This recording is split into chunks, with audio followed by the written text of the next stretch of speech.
Liza Long also carried another fear. That night, in a 750-word essay called Thinking the Unthinkable that she posted on her anonymous blog, Long wrote about her fear of her own son. "I live with a son who is mentally ill," she wrote. "I love my son, but he terrifies me." Long would go on to describe her son's rages and threats against her and her frustrating attempts to get him help. Her post was popular with her Facebook friends and was picked up by the Blue Review, an online journal at Boise State University. There, the editor changed the title to "I am Adam Lanza's mother" from a line in the piece, and he asked Liza to put her name on her work. She did, and then the post went viral. The essay quickly received more than 1 million hits, bogging down the journal's server. And over at the Huffington Post, which also carried the piece, it would receive more than 1 million likes on Facebook and 323,000 shares. Today, the piece on Liza's own blog site has more than 3 million views and nearly 4,000 comments. Some excoriate her for, in their view, violating her son's privacy and potentially tarnishing his future. But many also praise her for expressing their own views of their mentally ill children and for pushing for more mental health services. Now, the blog post was just the beginning of a whirlwind year for Long, who joins me in the studio to talk more about what has happened since her piece was published. Welcome. Thank you so much for having me, Marcia. I know this is an important issue for you as well. Yes, we've done several documentaries on this issue, and I should mention before we start that I'm an unpaid member of the editorial board of the Blue Review, but was not involved in the choice to put your essay on the site. Well, what a year you've had. I had to write down everything so I didn't forget it. You've appeared on major network television programs, including Nova on PBS, which we'll talk about. You testified before a congressional committee. You're now on the Idaho Department of Health and Welfare's Children's Mental Health Subcommittee for this region. You gave a TEDx talk, and oh yes, by the way, you just happen to have also written a 300-page book. Oh yeah, I wrote a book in my spare time. Yes. And we should say you also have a full-time job as a manager of student services at Carrington College here in Boise. And all of this happened because of one blog post. Right. It's amazing. And I can't tell you how to make your blog go viral. A lot of people ask me that, and I can tell you that you probably wouldn't want to if you could. But that being said, that moment, excuse me for tearing up, that moment when I wrote that essay, I found my voice. And I very much view myself as an accidental advocate for mental health. But for whatever reason, at a time when I felt scared and alone, I was able to put a voice to concerns for thousands of other families who were experiencing the same thing I was, and I didn't even know it. The same frustrations, the same fears. All of us want for our children a happy, productive future. No one wants to be Adam Lanza's mother. Well, speaking of that line, I mentioned that the blog piece was retitled as that when it was picked up by the Blue Review. It was. Can you read the several paragraphs that include that line? I can. "This problem is too big for me to handle on my own. Sometimes there are no good options, so you just pray for grace and trust that in hindsight it will all make sense.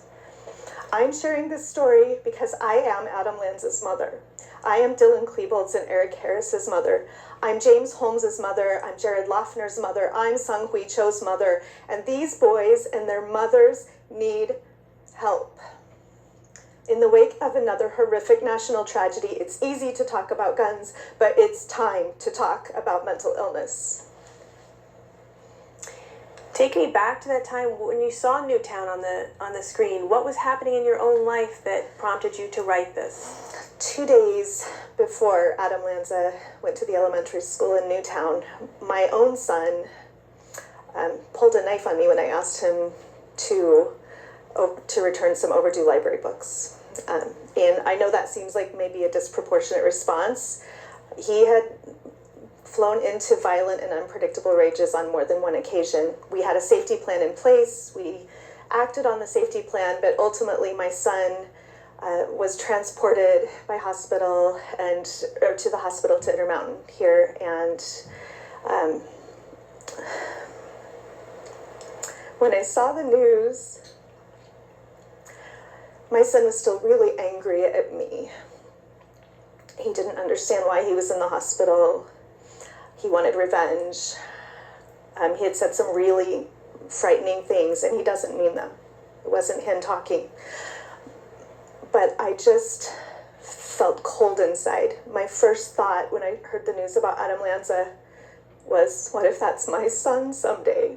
And of course, my second thought was, I want to rush to the elementary school and hold my other children. But that was my first thought. And I sat down that night and I put those thoughts and those frustrations and those fears, and we're talking several years of trying to get treatment and help for my son here. It just all came spilling out. And your friend, Nathaniel Hoffman over the Blue Review, saw that it was popular on Facebook and asked to republish it, and he asked you to put your name on it. And you did. And that provoked quite a bit of criticism from people. On the one hand, you had lots of people who wrote in and said, thank you for describing my own situation. But a very high-profile writer started lambasting you for having put your name on it and also put a picture of your son when he was much younger on the blog. Right. And I guess you've said something important if Hannah Rosen decides to take aim at you. So I think that's how I process that experience. But I do want to share how I came to that process of putting my name on the blog. It was really something that Nate said to me. We talked it through, and he said, look, until someone's willing to put a name on one of these stories, they're not real. Most people who blog about mental illness have traditionally blogged anonymously, and it's because of one word, it's stigma. So to my mind, what I realized through that process, and I do feel that Hannah Rosen makes some important points about privacy, by the way, and I did use a pseudonym for my son, and I continue to do so. I call him Michael, and that is not his real name. The picture dates several years back. You would not recognize him from that picture today. That being said, even Michael and I have several conversations about when and whether it's important for him to take ownership of his own story. I don't feel like that's a choice that I should make for him. That's his own choice. But he's becoming a very powerful advocate for himself, and I hope that he'll continue on that path. And in fact, he appeared, although his face was masked or blurred, in a Nova documentary. He did. With a rather sensational title, Mind of a Rampage Killer, which I don't think you like, but the content in it, I believe you like, and it's about the science of the brain. And let's listen to a quote that your son gave Miles O'Brien. What happens when you have a rage? Your mind goes blank. You think about nothing but getting revenge on the people that have hurt you. You lash out and do violent things. It's very hurtful, and afterwards you may be incredibly tired and basically depressed. You feel really bad about it, but you know that there's not really anything you can do to them to make up to the people you hurt during those incidents. And you can't control yourself when you're like that, and no one else can. When you get like that, you just want to get the heck away from anyone in the area. It's kind of like a werewolf. When a werewolf turns into a werewolf, it doesn't know who he is, it doesn't know where he is, it just wants to hurt and fight people. So you feel like there's another person inside almost. Basically. It's scary. Yes. He says it's scary. It's scary for him. It's out of his control. He's very articulate in describing what it feels like to have these sensations of rage take over for him. He's smart. He's a wonderful child, very articulate, has a great deal of insight into his own condition. And it was not our plan to use him in that Nova documentary, but as he got to know Miles better, and he really likes Miles, he likes science. Miles is a science reporter, and he came up to Miles and said, I want to tell them what it's like. I want to tell people what it's like. And Miles and I were both blown away as we watched him share just how hard it is for him and how he struggles and how frightening it is for him, because it's really frightening to be in that state. And I think you said that Miles even let him choose the amount of blurring on his face, so he had some involvement in it. He did. But when your son first heard about this blog piece and he was still in the hospital. What was his reaction? Because some people, Sarah Kendzior, who's another blogger, said her child's privacy and reputation have been irrevocably damaged. If he gets the help he needs, he will still have his mother's cruel words, in her words, follow him online for the rest of his life. Right. And Sarah, again, makes some really important points about privacy. I'm going to say that right up front. And also, I was able to reach out to Sarah privately. She has a lot of integrity, and she makes some really important points. I don't think we can always completely judge a situation based on 750 words. And I think in the case of both Sarah and Hannah Rosen, perhaps there was a jump to judgment because they wanted to make a point about privacy. I realized very quickly I wanted to make a point about stigma. And Michael feels the same way. We feel like, to some extent, what they say could be true, but that's a problem maybe with the world we live in, rather than a problem with us sharing our story about mental illness, because this is something that affects millions of people in the United States. It's 1 in 5 children in the United States right now who has a serious and debilitating mental disorder. That's right from the National Institute of Mental Health website. You can go look it up. And suicide rates are high. Oh, yeah, especially in Idaho. I think we're 6th this year per capita for suicide rates. So, and suicide actually kills more than 4,600 children every year. So young people and children between the ages of 10 and 24. That's how serious this problem is. And to my mind, not talking about it means we're never going to get help. We cannot get a solution to a problem until we can talk about that problem. And you've talked about the need for more mental health services. You also mentioned when you read this that moms need help too. What did you mean when you said, I am Adam Lanza's mother? Because of course, a new report has come out talking about how many guns she had, right. And you do not allow guns in your house. You are not her in that respect. Very much not. I'm happy that my son and I share interests in writing and Greek mythology and history. Those are interests that we share, and we do not share an interest in guns, and really even violent video games, which that's its own subject. But that being said, guns are a complicated issue for me. I'm just going to lay it out there. I don't think that the solution to this problem is as simple as saying, well, let's just ban guns. In fact, you and I have discussed this, Marcia. I worry that background checks can even contribute to stigma, especially in states where gun ownership is a part of life, states like Idaho. If you tell people that they're going to have to disclose mental illness, they're not going to disclose mental illness. So it's going to be an additional barrier in an area where we already have several barriers to access to care. So how did you feel that you were like Adam Lanza's mother to put that line in there? I think what I wanted people to realize, and thank you for pointing that out, my son, you asked about his reaction. He, in the hospital, I went to see him that night, and he said, Mom, did you compare me to a serial killer? And I want to make it really clear that I did not compare my son to a serial killer. In fact, if you read the essay, you see, I think, my love and admiration for my very bright little boy who loves Harry Potter and snuggle animals, and that's the little boy that he wants to be. Well, he's growing into a young man now, but that's the boy he wants to be. It's not that person he described in that quote. That frightens all of us. What I meant was, I cannot imagine that Nancy Lanza held her newborn baby in her arms and said, I hope you grow up and kill 21st graders someday. No mother wants this for her son. What I also knew instinctively about Nancy Lanza was that she had struggled to get help for her son, and in fact that is true. She had struggled for years to get help for her son. So the point I wanted to make is, mothers need help for their children. Many men write about this subject. Several men have written prominent books about this. Do they get the same backlash that you did? I'd honestly like to look into it. It seems to me that it's easier to write about this subject if you're a man. I think people do still criticize writers, but I'm thinking about the book January 1st about a man who just, I'm blanking on the author's name, but he describes his daughter with schizophrenia, or The Amazing Beautiful Boy by David Schaff, or Far from the Tree by Andrew Solomon, and of course Pete Early's Crazy. Which I recommend everyone read. I believe here on the dialogue set before long. If you want to know how we treat mental illness in this country and you want to be shocked, read Crazy. It's a good book. Now, one of the positive results of all the attention given was that mental health professionals reached out to you. Yes. And one in particular, and talk about your son today?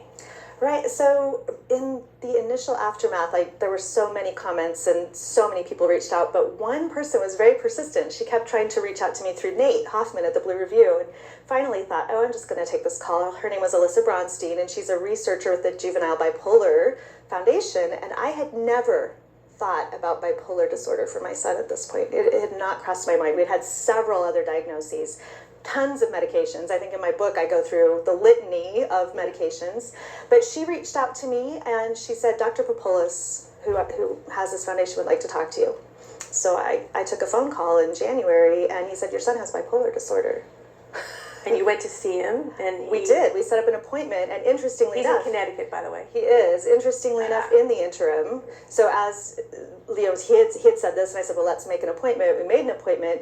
Michael ended up back in the hospital, and he was diagnosed in the hospital prior to that appointment with juvenile bipolar disorder. And he takes lithium, which has been... It's a game changer for us. I think he would say the same thing. And so I went from being this frustrated mother after years and years of trying to get help for my son to, effective medications, the right diagnosis, I would say. And there's a lot of stigma attached to that diagnosis, which is why I think even in the medical community, people will back off from it or they're resistant to it. It's a controversial diagnosis for children, to be completely honest. But for my son, having that diagnosis, being on lithium, also having wraparound services that he's received through the Department of Health and Occupational Welfare. therapy works really well for you. Great for him. Yeah. For him, rather, yeah. But it's not easy to get and it's limited. So now, other opportunities came your way as well. A TEDx talk in San Antonio, which will be online before long. We'll certainly link to that. What was that experience like? And that was... What was the theme of your talk? Well, it was stigma. I think that's what makes sense. And what I did was I compared mental illness to cancer. And I chose that because it's interesting you brought up the picture of my son earlier.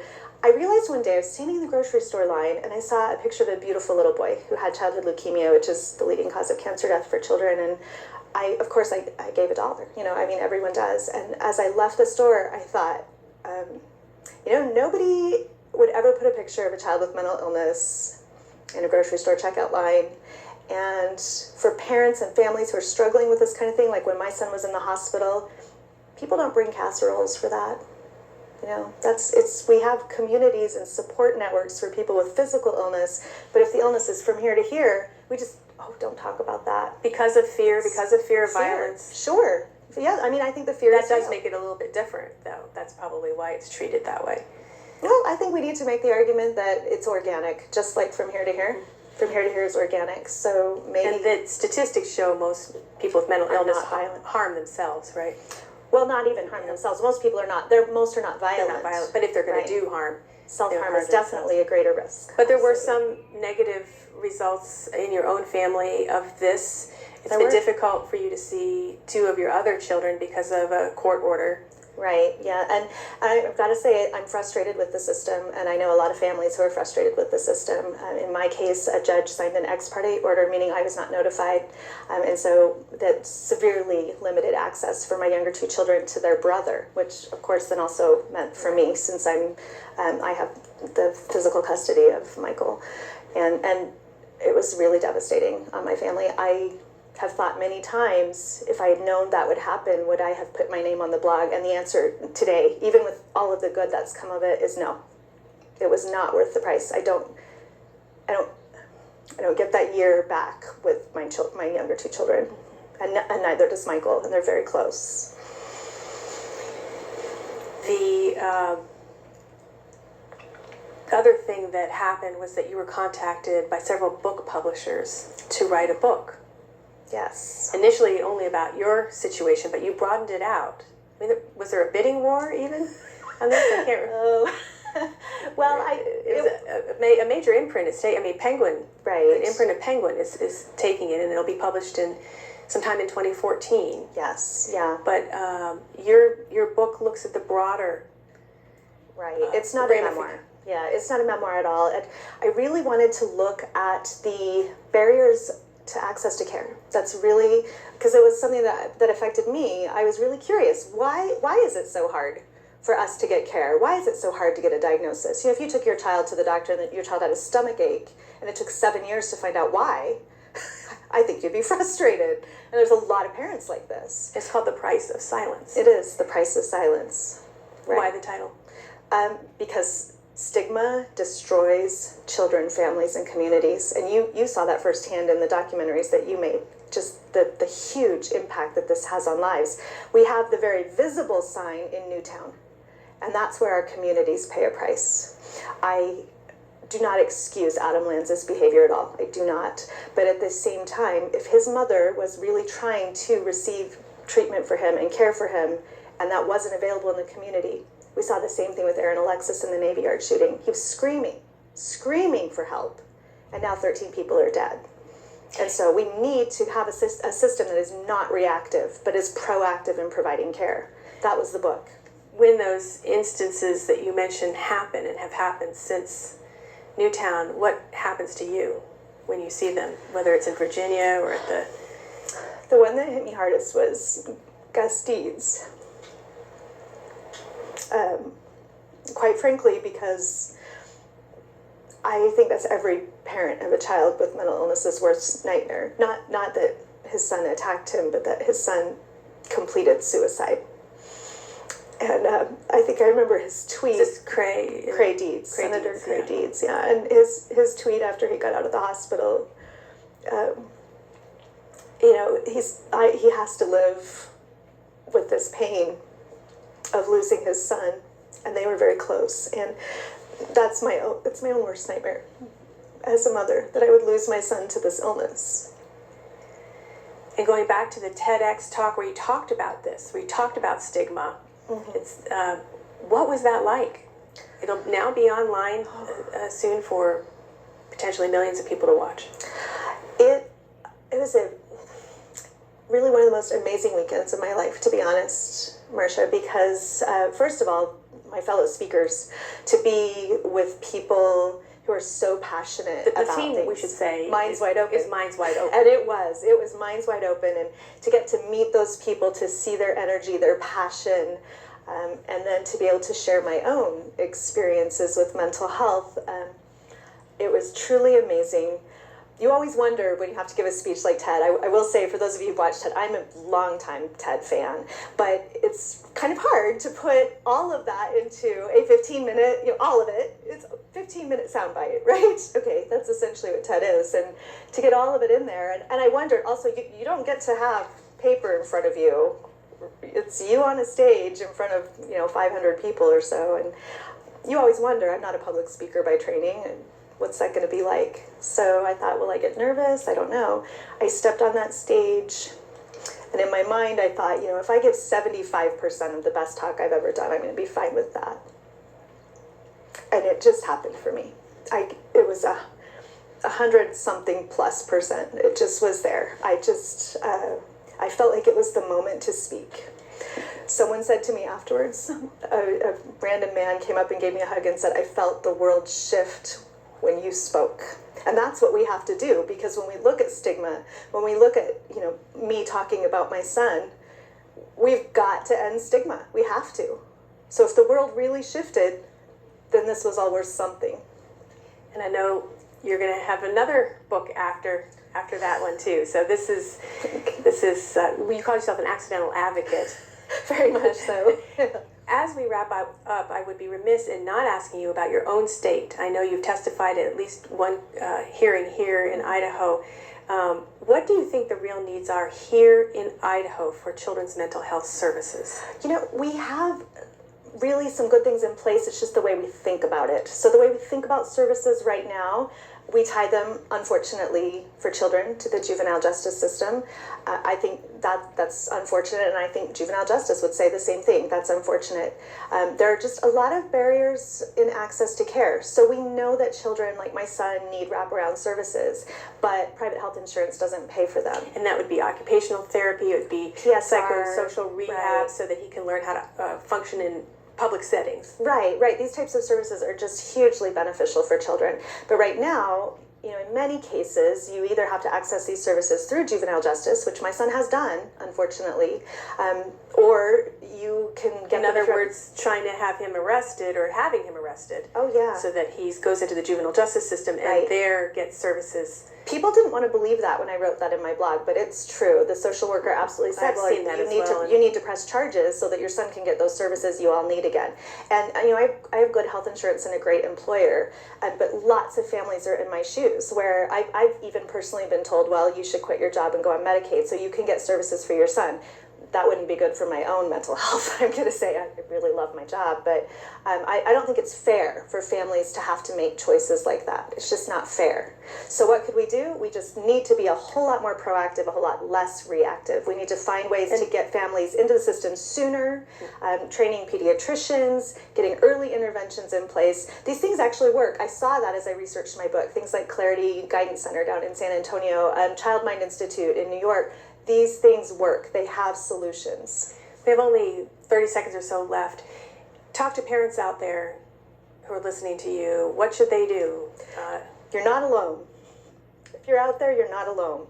And what you should do is you should find other families. Join the Idaho Federation of Families. Look at Idaho Parents Unlimited. There are lots of resources out there, but first you have to say, I need help. And then you've got to go and join other families. We all need to speak up for our kids. And that's how we will change things in Idaho and across the nation. So there is a help out there. We will link those websites to our website on Dialogue. Thank you so much. We'll have a web extra with more information. You've been listening to Liza Long. She's the author of a blog post called I Am Adam Lanza's Mother, and now is an advocate for children's mental health services. I'm Marcia Franklin. Thanks for tuning into this edition of Dialogue. For more information, go to the Dialogue website. Just go to idahoptv.org and click on Dialogue.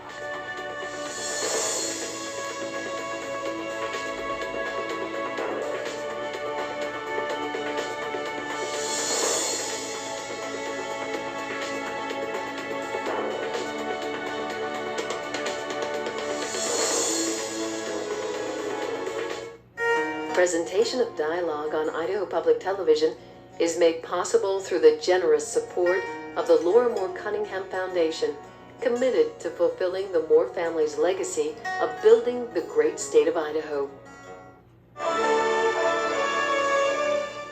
Thanks to viewers like you, PBS has been able to bring brilliant storytelling, spectacular settings, and cheeky characters to our screens every Sunday night.